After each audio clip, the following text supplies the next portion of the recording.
Welcome to the warm-up exercise for the Why Am I podcast called The Fantasy Restaurant. In here, my guests get to pick their favorite drink, appetizer, main, side, and dessert, and quite literally, anything goes. So Anton takes anything that feels common and somehow has a way of elevating it, salty and sweet or creamy and spicy, always just a little bit something extra. I suppose that's something like him, not quite common, just a little elevated. So I hope you enjoy this meal with Anton. Anton, thank you for joining me in the fantasy restaurant today. Man, thank you for having me here. It's such a pleasure. It was nice meeting you in the museum as well. For sure, man. All right. Well, here in the fantasy restaurant, this is kind of special, right? For one, it's the warm up to the actual podcast. But for two, this is a meal unlike you've ever had before. So I'm your waiter, Greg, and I'm going to walk you through the process. But this food could be, this could be something from your childhood, something your mom made, something your grandma used to make, something you make now in the kitchen, maybe from your favorite restaurant or maybe from your favorite movie or novel. Like literally, this has to make no sense except to you. Gotcha. Sound good? Got you. I love it. Excellent. All right, man. Well, let's start at the start. What are you going to have to drink, bud? For drinks, let's go with a nice old fashioned. Old fashioned. What makes the perfect old fashioned? For me, has the right little hint of that orange, a little nice little peel, but I love the cherry effect to it. And recently, I started crafting some cocktails at home, so a nice little heat element, the back end seems to like really catch a little note of something. Well, you say heat on the back end. So you're adding something that's a little spicy then? Yeah, exactly. Yeah, we've done a little spicy cherries, and it's like really coming to like a new little level of the old fashions. Yeah. That's cool, man. I love it when stuff is like multi-layered. Like it's something in the very front, and then on the end, it's a little bit of it is, yeah, because you get the smoke of the liquor, you get the coolness of the ice coming off of it, but then that little cherry, and then the heat just comes out. And you're like, whoa, wait a minute, where'd that come from? Like, yeah. I learned some techniques in layering some of the flavors. Well, when you say an ice, are you like the big sphere or like the big cube, or like what do you like? So actually I've started crafting my own little ice cubes. So we've done some with some flavor infusions. We've done like a sweet and sour ball ice cube. We've done a cherry sour ice cube, stuff like that. So with the old fashioned, it really hits off with a different note as it dissolves, because you're getting that flavor in with the whiskey. So it's like, yeah. That's fascinating. And it's smooth. It's smooth and it's subtle at the same time, So it's like, yeah. Talking about taking something simple, something well known, but you're elevating it. I like it.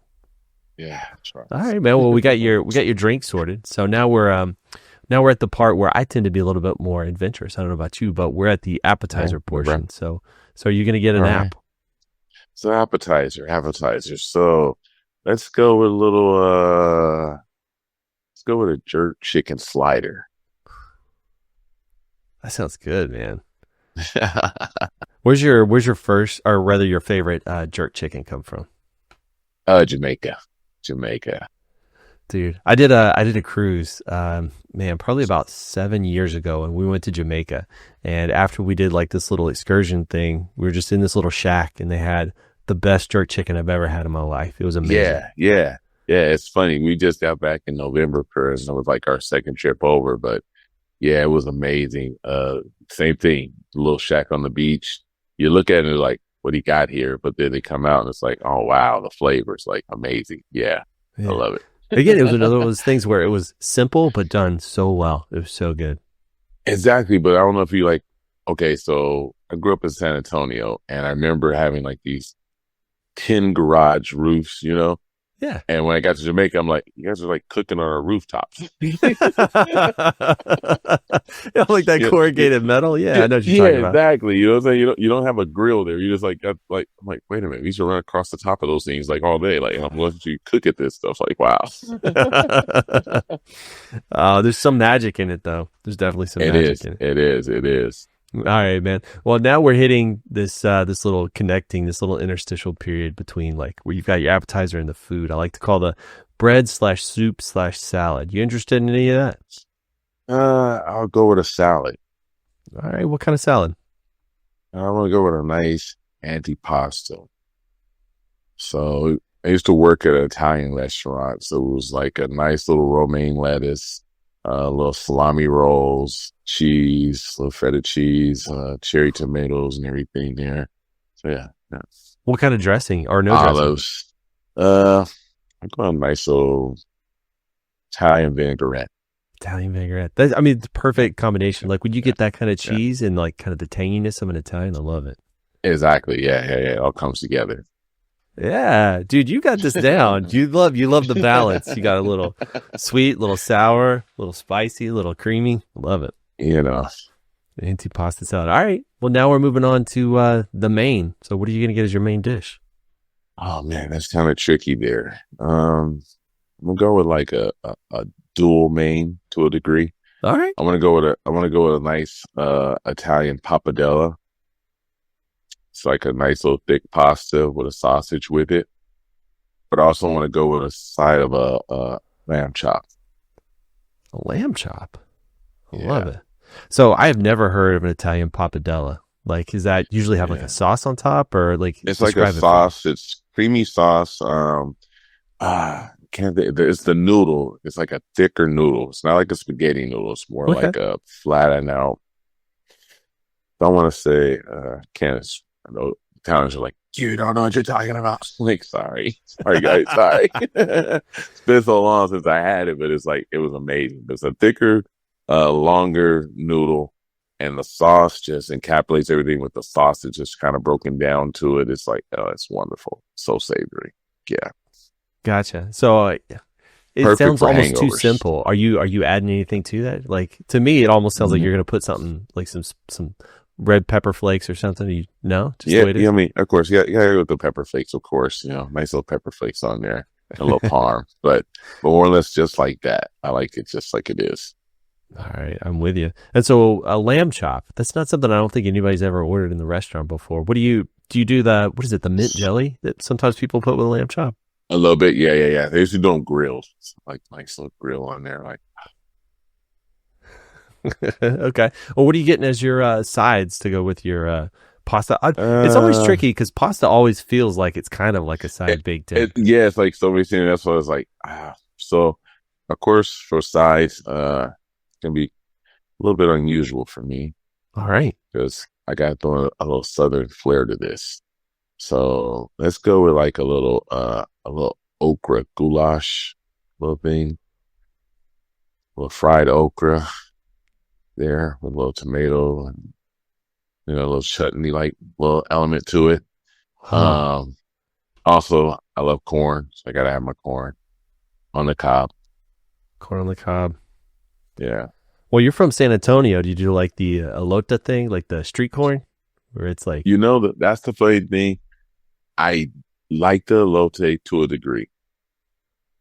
I do my own modified version because I don't like the mayo and I don't like the far. I don't like mayo. I don't like mayo on it either. I'm Yeah, with yeah, you. yeah, yeah, yeah. That's the one thing. So it like throws me off, especially like the aroma. If I get a whiff of the one, I'm like, oh no. So the last really good one I had, they roasted it over a fire, like corn on the cob, right? Just like full cob. I And then they took it and they dipped it in butter that was melted. And they used Yes, that and put like some a little bit of parm and then like cayenne pepper on it. And it was yes, yeah, phenomenal. yeah, yeah. See, I can do it like that. That's perfect for me. All right. I'll call it the full corn. So we'll refer to that as the full corn. All right, man. Well, what are you going to Yeah. get? For me, this is the most important part. So this is All the right. determining factor whether we can be friends or not, Anton. What are you getting for Uh dessert? oh. Dessert. Now, dessert is a classic for me, and I can take it in two different ways, but it has to be a cobbler. So you either need a nice peach cobbler with some good juicy sweet peaches in there, or I Mhm. need a nice cherry cobbler Mm. with a nice little tartness, but a good balance of the sweet with it. So that's my dessert. All right. Which do you like? I'm very opinionated about this. Which do you find that you get the best version of? Like when you're at a restaurant or something, you order one. Which one do you think usually comes out the best? Peach for some reason. I never get a good cherry. It's so rare for me to a good cherry one. Yeah, so peach easily. I, Yeah. I'm almost on the fence of it's hard. It's rare to get a good cobbler, period. But I think It you're is. right. I think when you get a good It one, it's going is. to be a peach. Yeah.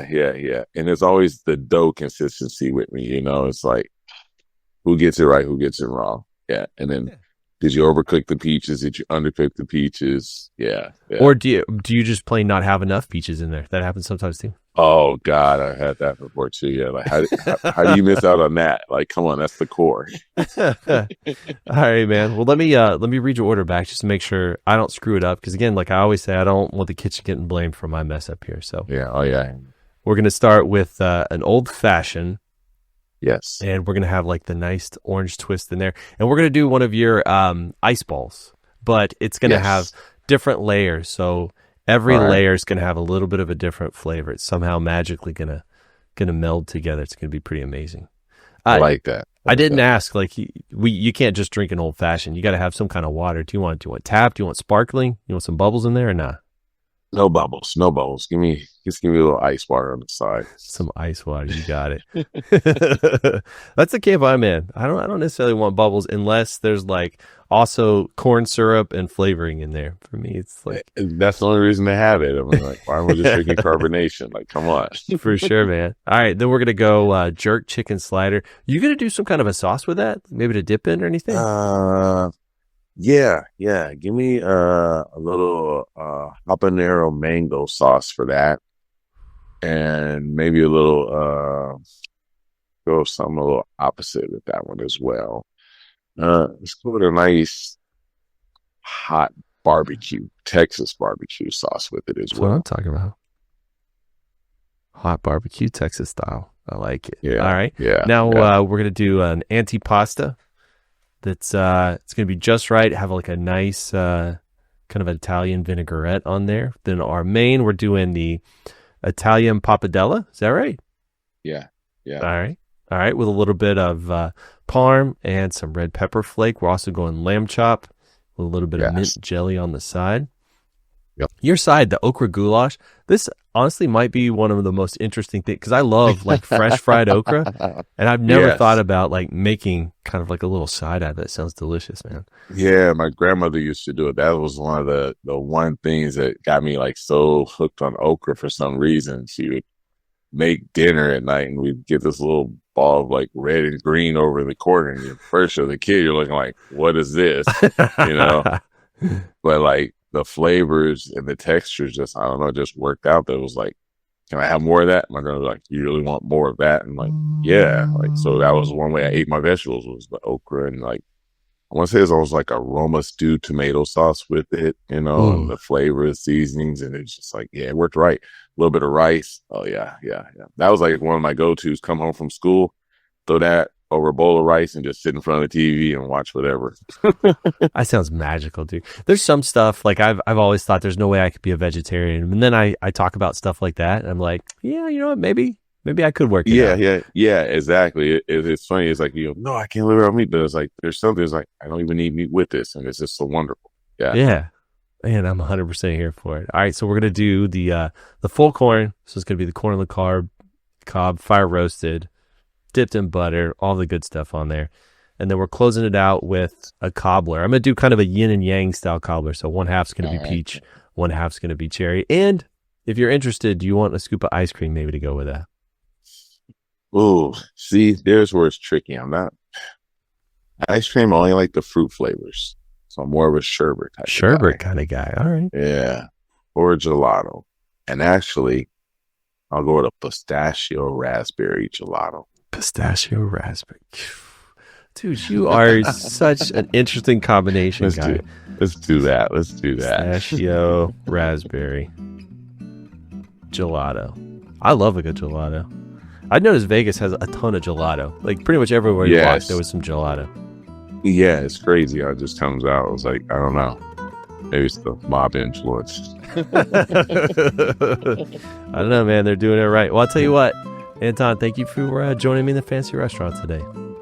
Thank you for having me. Wonderful meal. Wonderful.